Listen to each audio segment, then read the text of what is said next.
Ah, hello, dear friends, and welcome back to part 12 of the 70 Great Mysteries of the Ancient World, unlocking the secrets of past civilizations, where we explore myths and legends and analyze the archaeological or historic data available to see if they are to be unlocked or learned about in more detail. And in this part, we have ancient and undeciphered scripts, true mysteries of discoveries that may tell untold secrets. So a big mystery here is the origins of writing itself. 3300 BC, Mesopotamia. Here are the words of the Egyptian king twelfth, the divine inventor of writing, as spoken by Socrates. You, who are the father of letters, have been led by your affection to ascribe to them a power, the opposite of that of which they really possess. You have invented an elixir not of memory, but of reminding, and you offer your pupils the appearance of wisdom, for they will read many things without instruction, and will therefore seem to know many things, when they are for the most part ignorant. So how did writing begin? The favoured explanation until the Enlightenment in the 18th century was divine origin. Today, probably most scholars accept that the earliest writing evolved from accountancy. It's puzzling that accountancy is little in evidence in the surviving writing of ancient Egypt, India, China and Central America, which is no guarantee that once upon a time there was not such bureaucratic record keeping on perishable materials in these civilizations. In other words, sometime in the late 4th millennium BC, the complexity of trade and administration in the early cities of Sumer in Mesopotamia, the cradle of civilization, reached a point where it outstripped the power of memory of the governing elite. To record transactions in an indisputable permanent form became essential. Administrators and merchants could then say the Sumerian equivalent of, "I shall put it in writing," and "May I have this in writing?" Here's a clay envelope and clay tokens from Mesopotamia. Marks on the envelope apparently made by the tokens indicate its contents, which may be a stage in the development of writing. So some scholars believe that a conscious search for a solution to this problem by an unknown Sumerian individual in the city of Uruk in around 3300 BC produced writing. Others believe writing was the work of a group, presumably of clever administrators and merchants. Still others think it wasn't an invention at all, but an accidental discovery. Many regard it as the result of evolution over a long period, rather than a flash of inspiration. One particularly well-aired theory is that writing grew out of long-standing counting systems of clay tokens. The substitution of two-dimensional symbols in clay for three-dimensional tokens with the symbols resembling the appearance of the token was a first step towards writing, according to their theory. One major difficulty is that the tokens continue to exist long after the emergence of Sumerian cuneiform writing. And another is that a two-dimensional symbol on a clay tablet might be thought to be a less, not a more advanced concept than a three-dimensional token. So it seems more likely that tokens accompanied the emergence of writing rather than giving rise to it. Here are some marks in a cave at Pechmal in France, and they're probably 20,000 years old. Their meaning's unknown, but they could be a form of counting. And this is interesting, I've never thought about it this way, but these are modern hieroglyphs, a contemporary form of proto-writing. So their meaning is known, but they are of limited use, unlike alphabetic letters.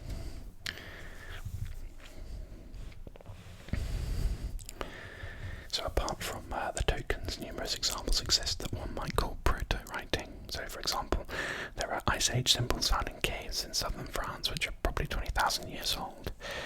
Here's a lively pattern of red dots, so what does it mean? I was here with my animals, or is the symbolism deeper? Other images show animals overlaid with signs, and notched bones have been found that apparently served as lunar calendars.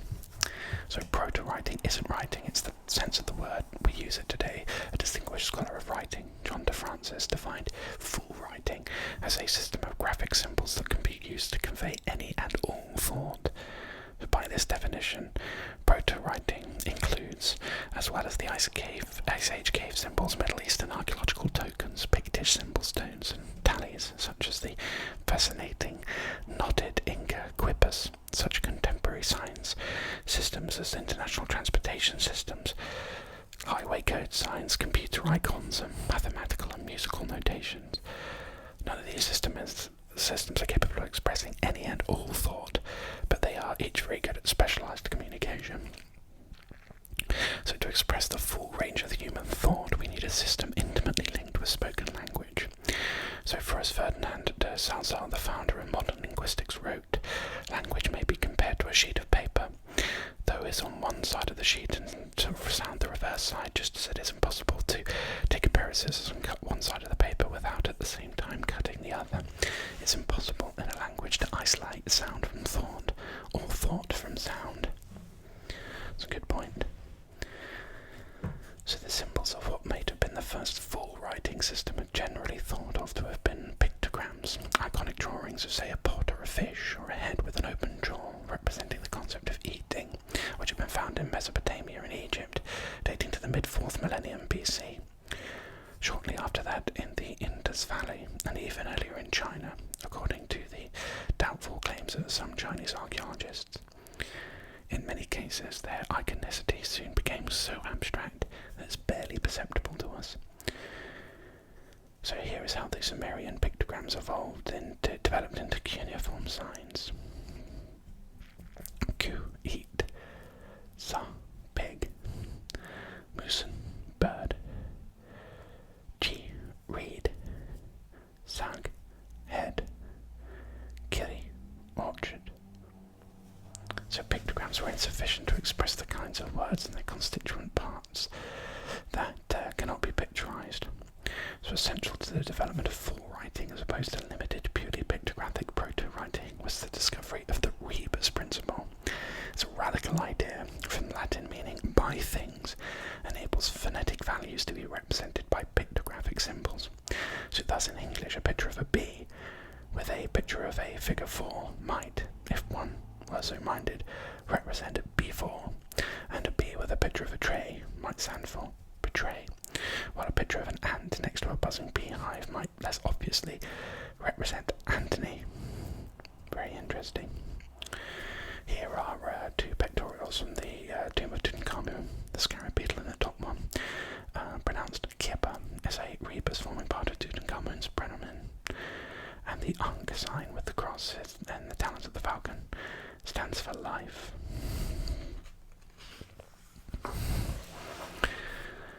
So Egyptian hieroglyphs are full of rebuses. So for example, the sun sign, pronounced Ra or Re, is the first symbol in the hieroglyphic spelling of the pharaoh Ramesses. In an early Sumerian tablet, we find the abstract word reimburse, represented by a picture of a reed, because reimburse and reed shared the same phonetic value, yi, in the Sumerian language. So one's writing of this full kind, capable of expressing the full range of speech and thought, was invented, accidentally discovered or evolved, take your pick. Did it then diffuse throughout the globe from Mesopotamia? The earliest Egyptian writing dates from 3100 BC, that of the Indus Valley. The undeciphered seal stones, and from 2500 BC, that of Crete. From 1750 BC, that of China. From 1200 BC, that of Central America. From 500 BC, all dates are approximate. On this basis, it seems reasonable that the idea of writing, but not the symbols of a particular script, could have spread gradually from culture to distant culture. It took 600 or 700 years for the idea of printing to reach Europe from China, if we discount the unique and enigmatic Phaistos disc of 1700 BC found in Crete that appears to have been printed, and even longer for the idea of paper to spread to Europe. Why should writing not have reached China from Mesopotamia over an even longer period? So nevertheless, in the absence of solid evidence for transmission of the idea, even in the case of the physically much nearer civilizations of Mesopotamia and Egypt, a majority of scholars prefer to think that writing developed independently in the major civilizations of the ancient world. The optimist, or at any rate the anti-imperialist, will prefer to emphasize the intelligence and inventiveness of human society conservative view of history will tend to assume that humans prefer to copy what already exists as faithfully as they can, restricting their innovations to cases of absolute necessity.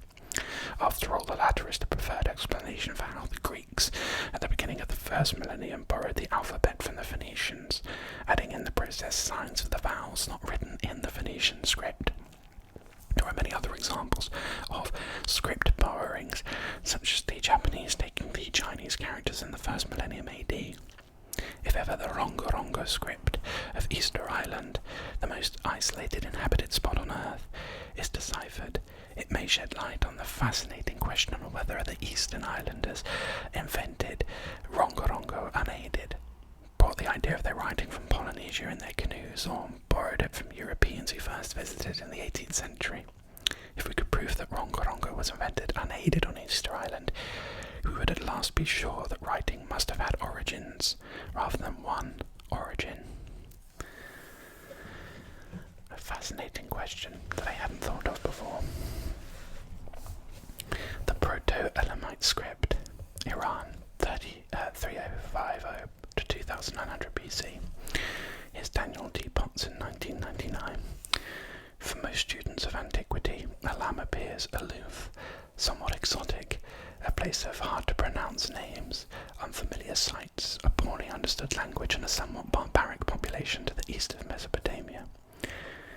Here are the Proto-Elamite settlements on the Iranian plateau, with the tablet finds marked.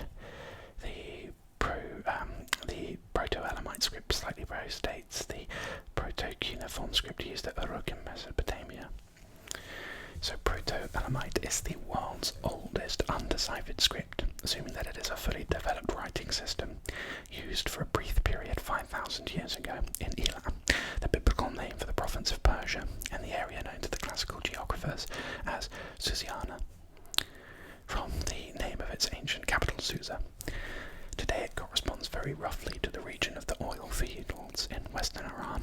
However, the Proto-Elamite script seems to have been used over a much wider area than just Elam. It's been found as far east as the border with Afghanistan. The prefix proto is used because the script preceded a much later, partially deciphered script known as linear Elamite, also found at Susa, that was employed by the ruler Buzur in Susanak, again for a brief period. A third, largely deciphered script, Elamite cuneiform, was used from the 13th century BC for many centuries, including by the Persian king Darius at his capital Persepolis. The relationship between Proto-Elamite and linear Elamite is controversial. Scholars were formerly convinced that the two scripts wrote the same language, and that linear Elamite had developed from Proto-Elamite. Today they are increasingly persuaded that there's no evidence for a shared language and culture. So the Proto-Elamite corpus is a substantial one, almost 1,500 texts, like this one for example, where only the numerals are properly understood, containing some 100,000 characters. Though many of them are badly damaged, they are known only from reconstructions, whereas linear Elamite by contrast can boast only 22 texts. It's therefore ironic that linear Elamite is somewhat better understood than Proto-Elamite, because some of its few inscriptions are bilinguals. While the Proto-Elamite script lacks bilinguals and its language is totally unknown, we do nevertheless know quite a lot about the script. The most productive method of decipherment has focused on the numerals, since all the tablets contain them, and in fact the tablets clearly record lists of people and objects with calculations, like the much better understood Sumerian tablets from Mesopotamia. Here's an example concerning herdsmen and sheep. So down here is the designation of the institution, the designation of the first herdsman, the sign for sheep, number of sheep of the first herdsman, of the second, of the third, and the fourth, total sheep. Careful study of the numerals in many tablets shows that the Proto-Elamite scribes employed a variety of counting systems, not just the simple decimal system illustrated here. For example, a sexagesimal system was used to count inanimate objects such as Babylonia, but while we can understand many Proto-Elamite calculations, we don't know if the non-numeral signs are phonetic or logographic, so we can't translate the many signs that apparently name individuals and institutions.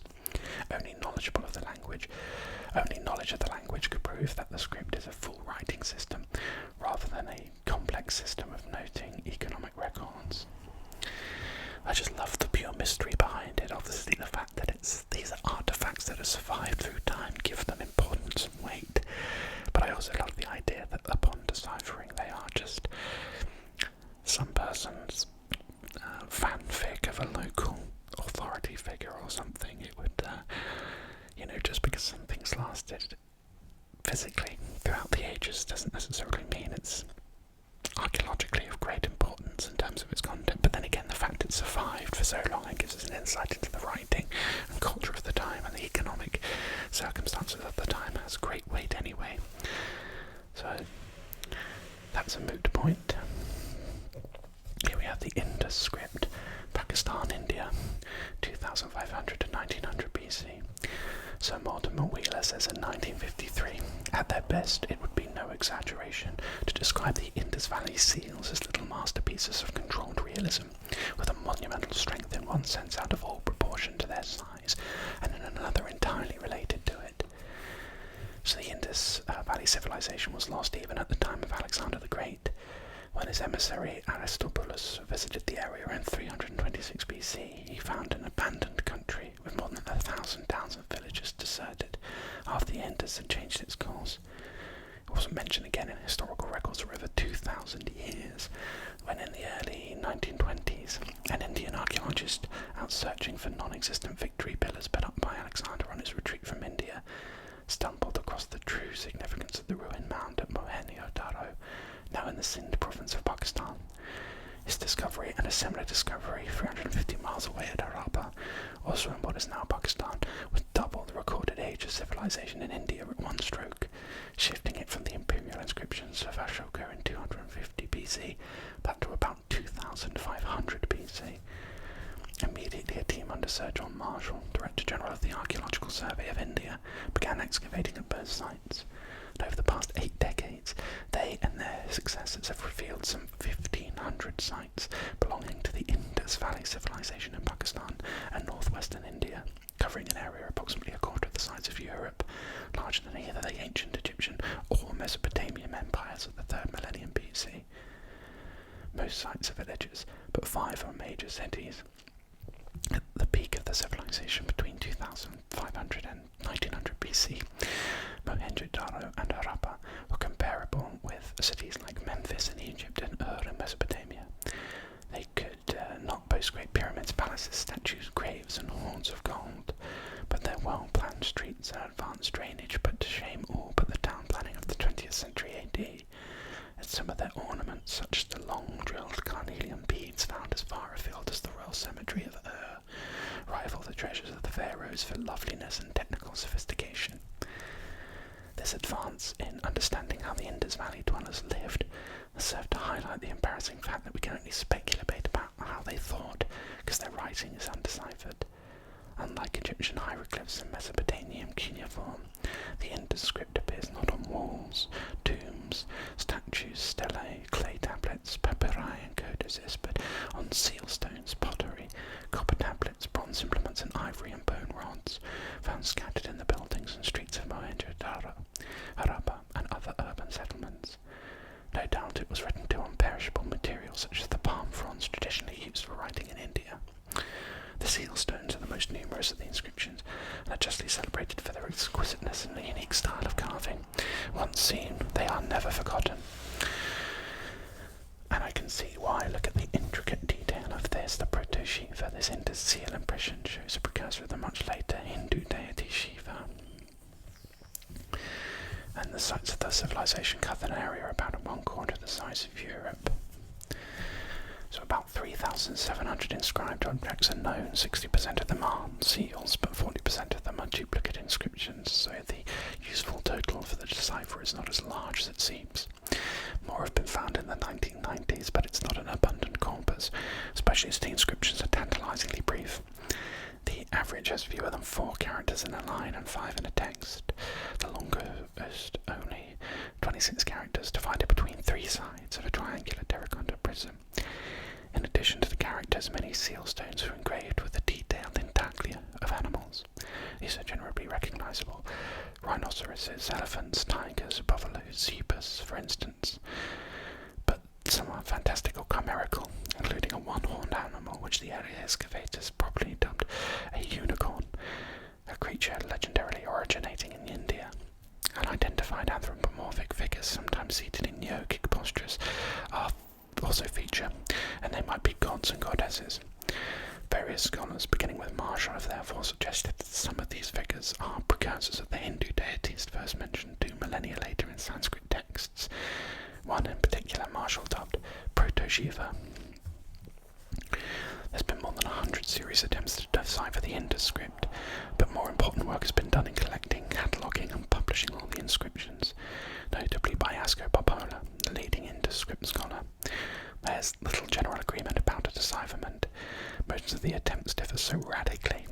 One compared the Indus signs with Egyptian hieroglyphs, and another with the Easter Island Rongo script, that there is hardly any common ground. All that is certain, or at least highly probable, is the direction of writing and reading, the approximate number of signs in the writing system, their identification of some numerals, and the fact that certain texts are segmentable into words. An important initial deduction is that the seal impression was what was intended to be read, not the seal intaglio, in which the characters are naturally reversed. There's some room for doubt there, which is that the seals far outnumber seal impressions, and many of the seals show hardly anywhere, suggesting that they weren't used but carried, perhaps as identity cards or even charms. We know it was the seal impression that was read, however, because we can compare the sign sequences and sign orientations of seal impressions with the same sequences and inscriptions that were definitely meant to be read directly. For example, those written in pottery graffiti and on metal implements. Generally they match. The seal images shown here are all seal impressions. As to the direction of writing, the most dependable evidence comes from the spacing of the inscriptions. If a short text starts from the right-hand edge and leaves a space on the left, it may be assumed to run from right to left, and if it shows more cramping of symbols on the left-hand edge, the same conclusion may be drawn. In the case of one seal, the reader plainly started at the top right-hand corner, turned the seal impression clockwise through 90 degrees twice, and part of the third edge and all around the fourth edge was blank. The direction of Indus writing is normally from right to left in the seal impression. The widely accepted figure for the number of signs is 425 to the power of 25 signs. This is a significant figure, being too high for a syllabary in which the basic signs are phonetic, representing syllables as in linear B, and too low for a highly logarithmic script such as Chinese, in which several thousand signs each represent a word or concept in the Chinese language. The nearest comparisons are probably Hittite hieroglyphs with about 500 signs, and Sumerian cuneiform with about 600 plus signs. Most scholars therefore agree that the Indus script is a logosyllabic script like its West Asian contemporaries, though there's been little progress in identifying the signs for phonetic syllables. Here's evidence of the direction of writing on the Indus script. These two seal impressions are read from right to left. You can see by the margin. And the two chief language families of the Indian subcontinent, Indo-Aryan, the white areas, and Dravidian, which includes Brahui. So to determine which language would require the knowledge of the likely language spoken in the Indus Valley civilization, and presumably written in the inscriptions, if we discard the possibility that this language is not related to any other language, which is a reasonable assumption in the Indian subcontinent where cultural continuities are especially strong. There are two strong candidates for related languages: Proto-Indo-Aryan Sanskrit and Proto-Dravidian, the ancestors of the two great language families of North India and South India. Sanskrit is the root language of most of the modern languages of North India. Geographically, Proto-Indo-Aryan has the edge over Dravidian, since today's Dravidian speakers belong almost exclusively to South India, far from the Indus Valley region. But Proto-Dravidian is favoured on historical grounds because the Indo-Aryan invasions of North India are thought to date to the 2nd millennium BC, after the disappearance of the Indus Valley civilization.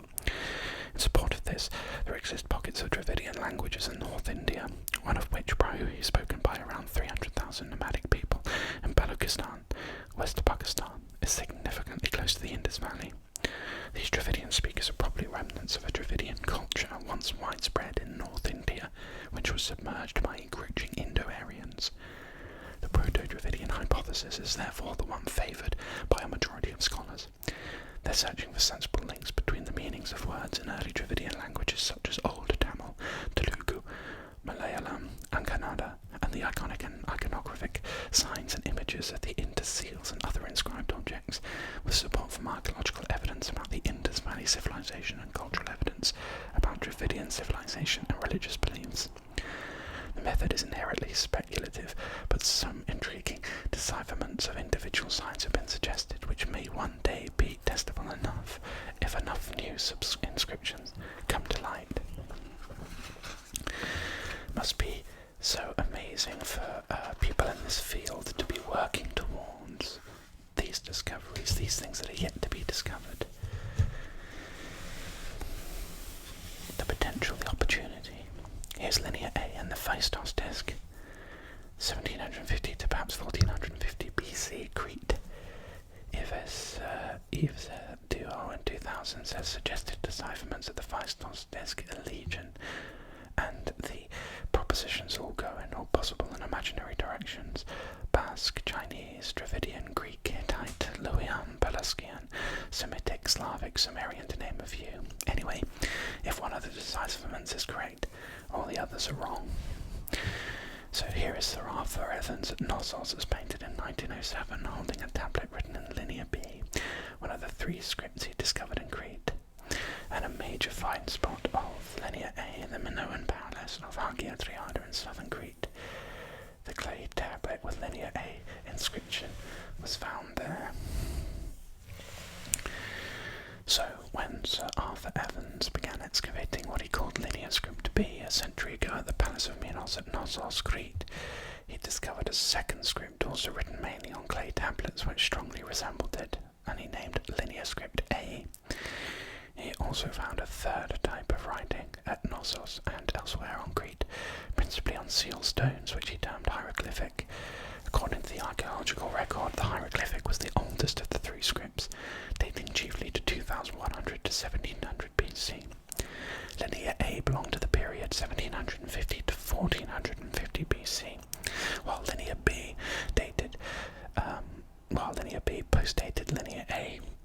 Evans therefore came to the conclusion that all 3 scripts were the same Minoan language, and that Linear B had developed from Linear A, that had probably developed from the hieroglyphic script, on the basis that the later Egyptian scripts, such as Demotic, were derived from the Egyptian hieroglyphs, and all of them wrote one Egyptian language. Lastly, and not discovered by evidence, there was the unique Phaistos disk that he could not relate to any of the other 3 scripts. So today, Evans' simple picture has been abandoned, apart from the isolation of the Phaistos disk. Linear B has been deciphered as Greek by Microventris in 1952. Linear A has been known to some deciphered, but appears to write an unknown language, probably but not definitely Cretan, so that we cannot really read it, while the meaning of the hieroglyphs remains almost wholly mysterious. Furthermore, all 3 scripts have been found outside Crete, and spans of their dates are now seen to overlap. We can no longer postulate a straightforward line of descent purely within Crete. Linear A and Linear B may be cousin scripts, rather than one being the parent of another.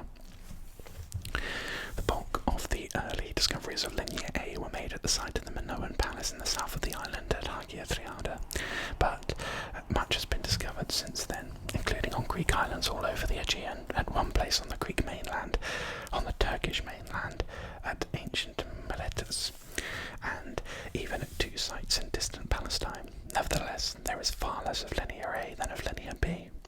Only about 1,500 texts, many of them minimal or damaged, containing around 7,500 characters. This compares with tens of thousands of Linear B characters and less than 2,000 hieroglyphic characters. 2 principal clues have been fruitful in deciphering Linear A, the numeral system, and the similarity of many Linear A signs to those of Linear B. It wasn't difficult to identify which signs were numerals. They stood out from the other signs just as they did in Linear B. The Linear A numerals are clearly the same as those of Linear B, except for the fractional signs, plus an alternative sign for 10, a heavy dot. Thus we can count the numbers in a tablet and see that they add up to the correct total given at the bottom of the tablet. This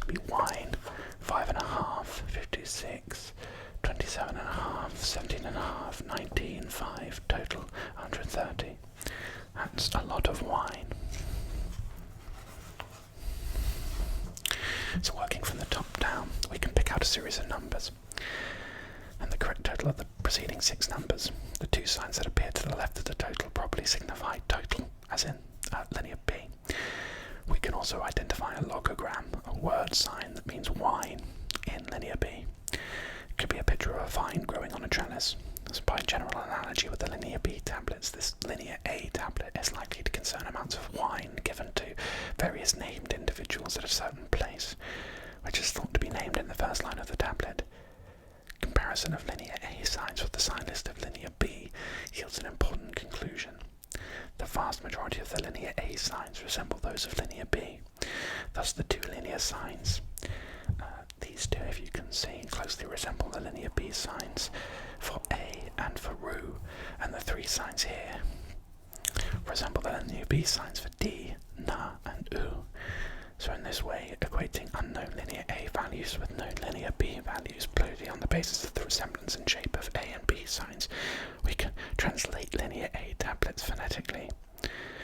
But even assuming that this comparison is valid, and the linear A signs did originally have the same phonetic values as their linear B equivalents, what do the linear A words mean?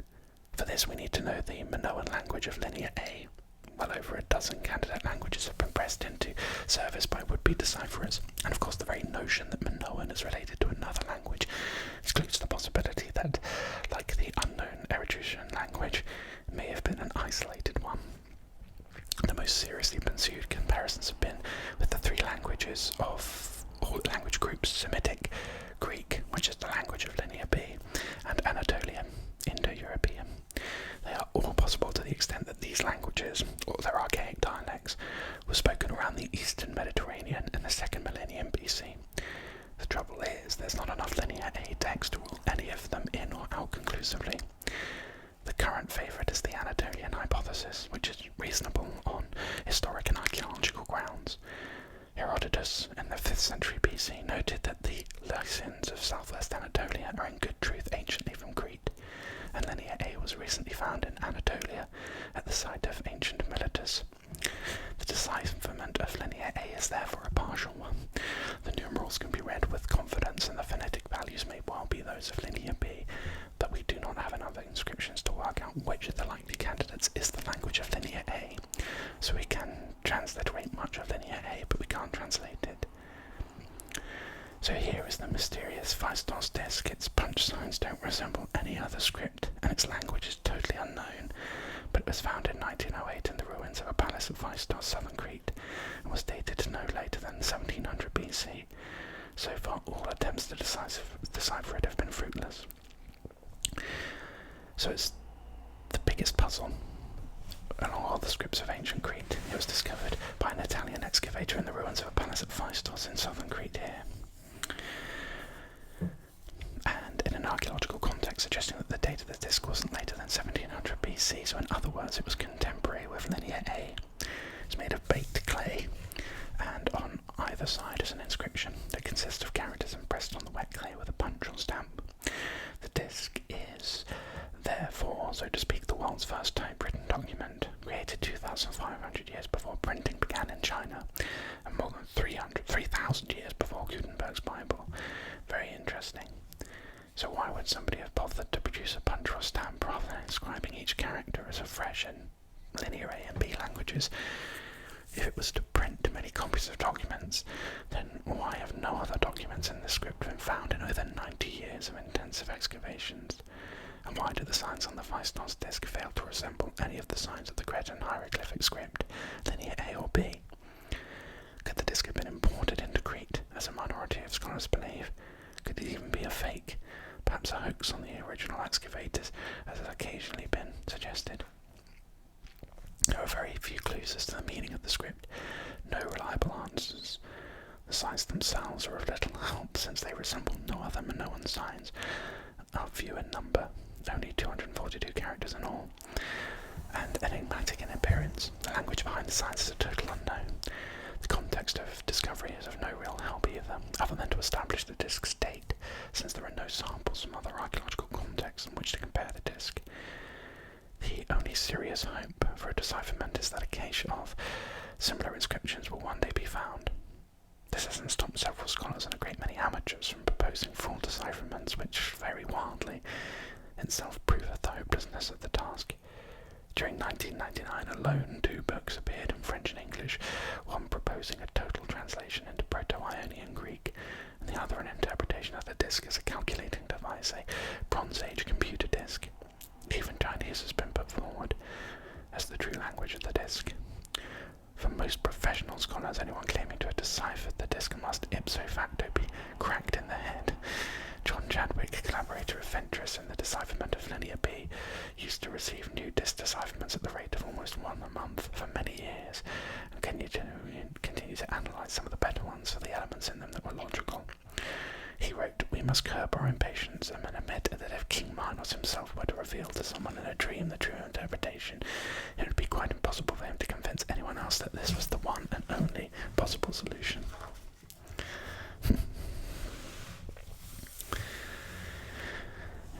And we end this part with the origins of the alphabet, the early 2nd millennium BC, Egypt or Palestine. Joseph Nave in 1975 saying that man has always been curious to know how alphabetic script began.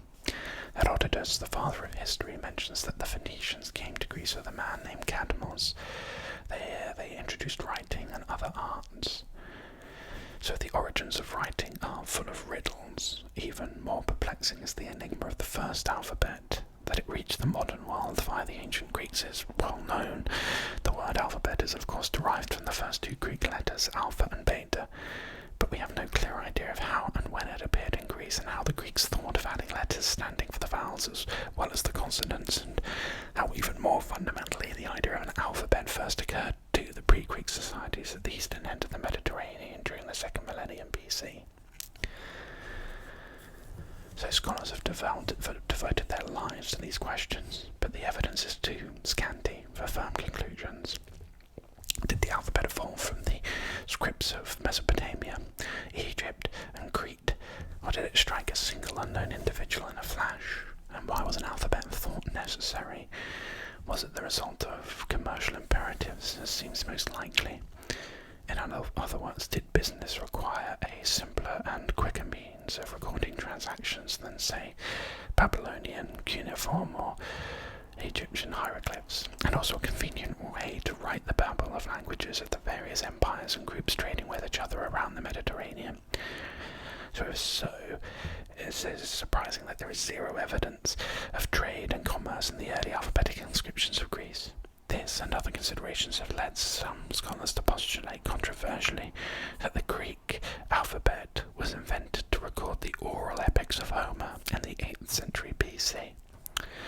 So in the absence of proof, anecdote and myth have filled the vacuum. Children are often invoked as inventors of the alphabet because they would not have the preconceptions and investment in existing scripts of adults. One possibility is that a bright Canaanite child in northern Syria, fed up with having to learn cuneiform, took the familiar idea of a small number of symbols standing for single consonants found in Egyptian hieroglyphs and invented some new signs for the basic consonantal sounds of his own Semitic language. Perhaps he doodled them first in the dust of some ancient street. A simple outline of a house, Semitic beth, the bet in alphabet, became the sign for B. And in our own time, Rudyard Kipling's child protagonist in How the Alphabet Was Made, Tafimai, designs what she calls noise pictures. The letter A is a picture of a carp with its mouth wide open. This, Tafimai tells her father, looks like his open mouth when he utters the sound of ah. The letter O matches the egg or stone shape, and the resembles her father's mouth saying O. The letter S represents a snake. It's the birth of the alphabet, according to Rudyard Kipling, and the modern souk Aleppo in Syria. So did it grow out of the need for more efficient trade? It would make sense.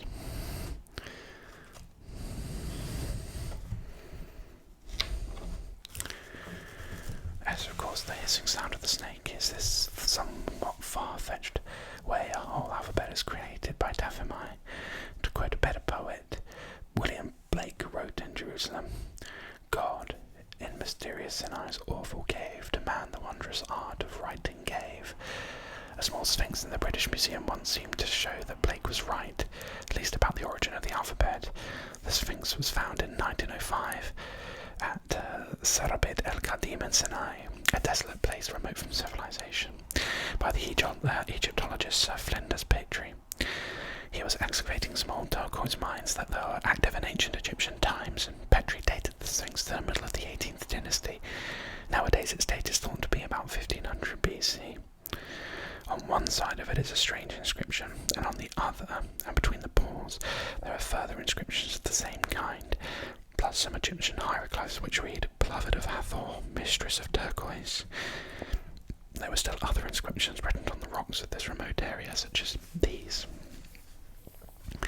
Petrie guessed that the script was probably an alphabet because it consisted of less than 30 signs as distinct from text characters, and he thought that its language was probably Semitic, since he knew that Semites from Canaan, modern Israel, and Lebanon had worked these mines, and in many cases as slaves. 10 years later, another Egyptologist, Sir Alan Gardner, studied the Proto-Semitic signs and noted resemblances between some of them and certain pictographic Egyptian hieroglyphs. Gardner now named each sign with the Semitic word equivalent to the sign's meaning in Egyptian. The Semitic words were known from biblical scholarship. Here's the Proto-Semitic signs and the Egyptian sign. The Semitic name, Aleph, ox; Beth, house; Gimel, throw stick; Daleth, door. So these Semitic names are the same as the names of the letters of the Hebrew alphabet.